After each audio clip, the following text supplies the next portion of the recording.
बाबा का आशीर्वाद SPM channel पर आपका स्वागत है।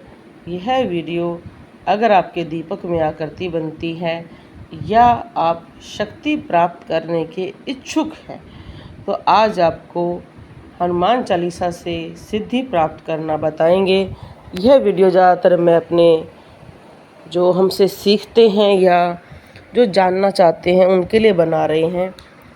फिर भी हम इस वीडियो में ज़रूर कहेंगे कि आप बिना गुरु के ये ना ही करें तो अच्छा है, क्योंकि इसके लिए कुछ अनुभव जो बीच में होते हैं उनसे बहुत सारे लोग डर जाते हैं और एक वीडियो में कभी भी किसी के सारे अनुभव नहीं बताए जा सकते हैं।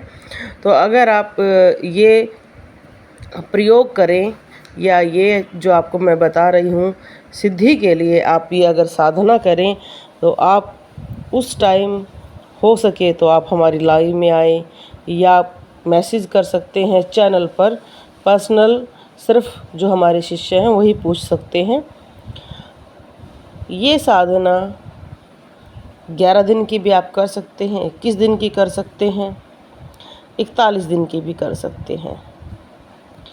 अगर आप इस क्षेत्र में नए हैं, आपके दीपक पर आकृति बननी शुरू हो गई है तो आपको ये साधना 41 दिन की करनी चाहिए, क्योंकि कभी भी पूर्ण फल 11 दिन में नहीं होता है, 21 दिन में भी नहीं होता है। हाँ, अगर आपके दीपक पर आकृति बन चुकी है और आपको बहुत सारे सिम्टम महसूस होते हैं, आपने पहले भी कोई पूजा पाठ की है, आपने पहले भी 7 दिन का या 11 दिन का हनुमान चालीसा का पाठ किया है या सुंदरकांड का पाठ किया है या कोई भी ऐसा कार्य कर रहे हैं तो आप 11 दिन के भी कर सकते हैं। जो भी ये प्रयोग करेगा उसको साल में पूर्णिमा वाले दिन हनुमान चालीसा कम से कम 51 बार करनी है, क्योंकि जब भी कोई सिद्धि आपको मिलती है उसको रिचार्ज करना बहुत ज़रूरी है। और कैसे कैसे रिचार्ज करते हैं इस पर मैं अलग वीडियो बनाऊंगी, इसी वीडियो में मैं सब कुछ नहीं बता पाऊंगी।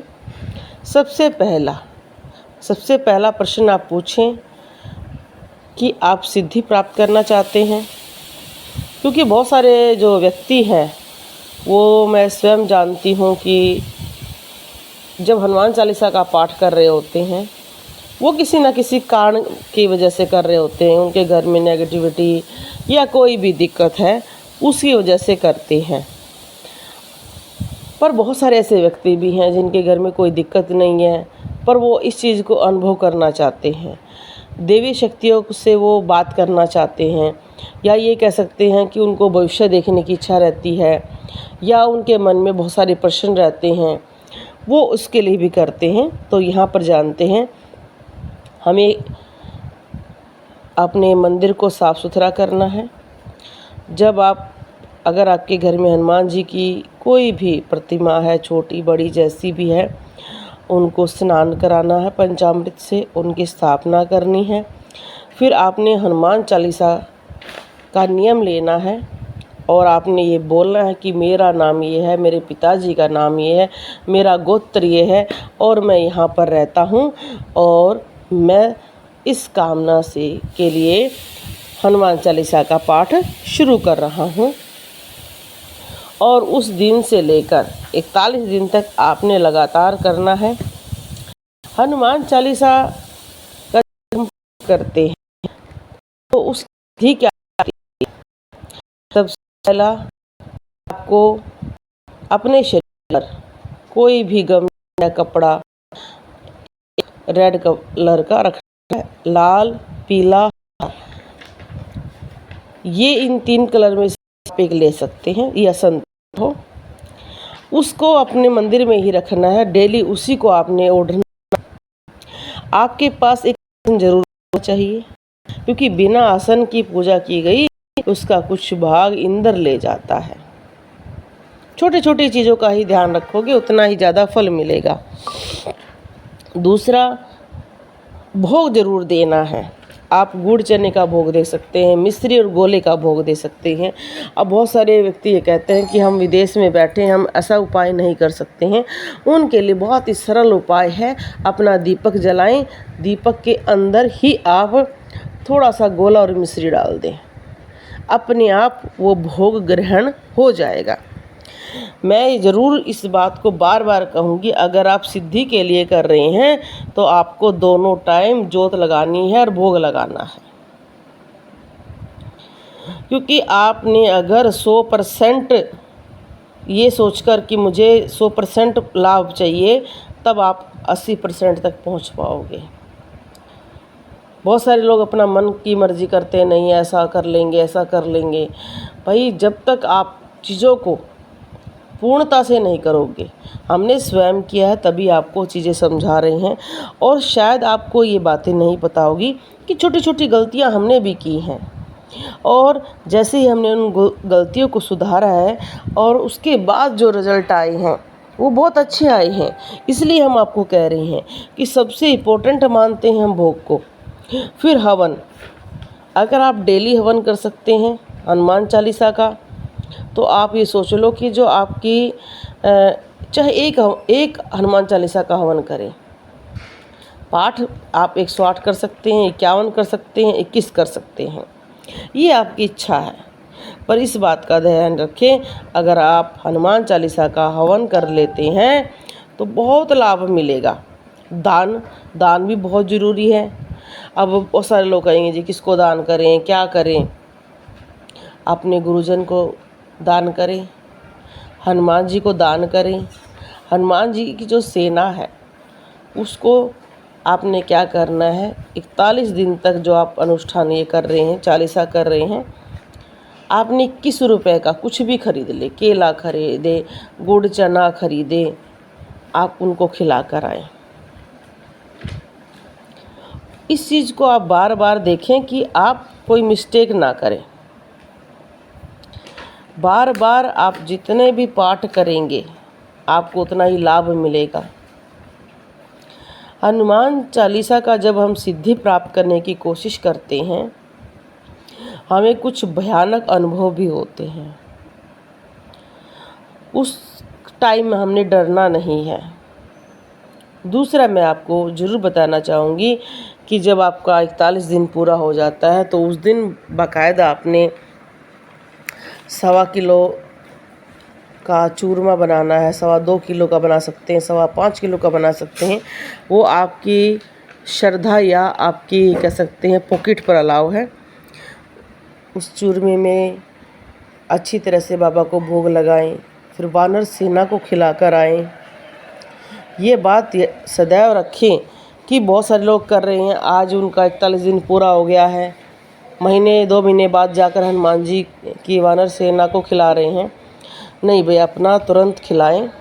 अगर आपको कोई भी इस तरह का सहयोग नहीं मिल रहा है, आपको बंदर नहीं मिल रहे हैं, तो आप हमें भी सेवा भेज सकते हैं। या आपका कोई रिश्तेदार है जिनके वो गांव में रहते हैं, उनको बंदर मिलते हैं, आप उनको भी सेवा भेज सकते हैं। दूसरा, इसमें ब्रह्मचारी का पालन करना है, प्याज लहसुन का परहेज करना है। अगर आप सिद्धि चाहते हैं तो आपको नियम जरूर मानने होंगे। आपको इस बात का सदैव ध्यान रखना होगा कि आप जो कार्य कर रहे हैं उसको गुप्त रखें, बाहर या कोई भी अनजान व्यक्ति को उसके बारे में ना बताएं। हनुमान चालीसा का अगर हम 41 दिन तक लगातार 21 बार, 51 बार, 108 बार पाठ करते हैं, उस अवधि में आप कोई अपनी एक इच्छा भी पूरी करवा सकते हैं। मैंने बहुत सारे बच्चों को ये परिक्रमा करवाई है, पर बहुत सारे अपनी ही मूर्खता की वजह से कुछ भी मांग लेते हैं, फिर वो हमें बोलते हैं कि हमारी वो वाली इच्छा पूरी नहीं हुई। क्योंकि भाई, एक इच्छा पूरी होगी। आप कौन सी इच्छा पूरी करवाना चाहते हैं वो आप पर डिपेंड करती है। आप सिद्धि प्राप्त करना चाहते हैं, किस इच्छा से करना चाहते हैं।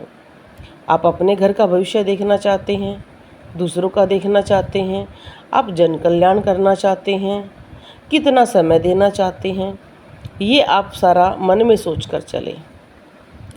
क्योंकि बहुत सारे लोगों को शक्तियाँ मिल जाती हैं, फिर वो भी थोड़ा सा सोचते रहते हैं कि हम करें ना करें।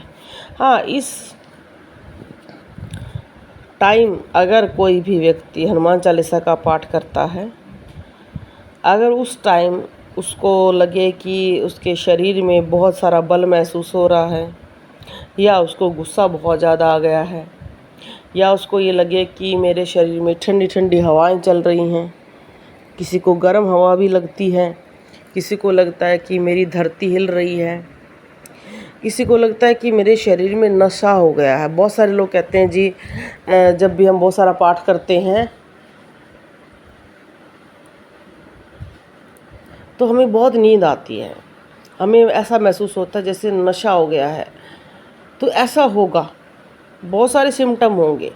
बहुत सारे लोग हैं जब सिद्धि प्राप्त करने के लिए बैठते हैं तो उन्हें पूजा करते करते नींद आनी शुरू हो जाती है। पूजा करने के बाद बहुत ज़्यादा सोते हैं और उनको बहुत मीठी नींद आती है। नींद में उनको पहाड़ दिखते हैं, बगीचे दिखते हैं, घर दिखते हैं। किसी को अपने गुरु के दर्शन भी हो जाते हैं, किसी को बंदर दिखाई देता है, बहुत सारी चीज़ें दिखाई देती हैं।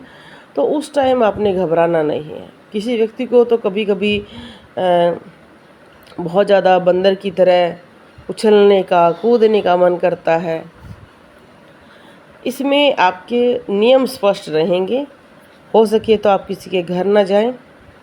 जाने से पहले अगर आप जाते हैं तो किसी के घर पर भी पैर रखने से पहले हनुमान जी से प्रार्थना करें कि मैं इसके घर जा रहा हूँ। क्योंकि कई बार साधना काल में अगर आप किसी के घर जाते हैं तो उसकी नेगेटिविटी उठा कर ला सकते हैं। साधना काल में आप किसी को श्राप नहीं दोगे, आशीर्वाद नहीं दोगे, किसी के लिए कोई धागा नहीं बनाओगे। अगर आप नए हैं तो, अगर आप पहले से ही दरबार लगा रहे हैं या आपको बहुत बार आप ये कर चुके हैं तो आप ये कर सकते हैं। पर अगर आप नए हैं तो आपको सावधानियां रखनी होंगी। आप ज़्यादा किसी के प्रति सोचेंगे नहीं तो उसका भविष्य दिखना शुरू हो जाएगा। मन में डर लगेगा, कई बार मन में कई बार बहुत खुशी महसूस होगी। तो उन सभी चीज़ों से आप दूर रहें, ज़्यादा ना सोचें। बोलो जय श्री राम।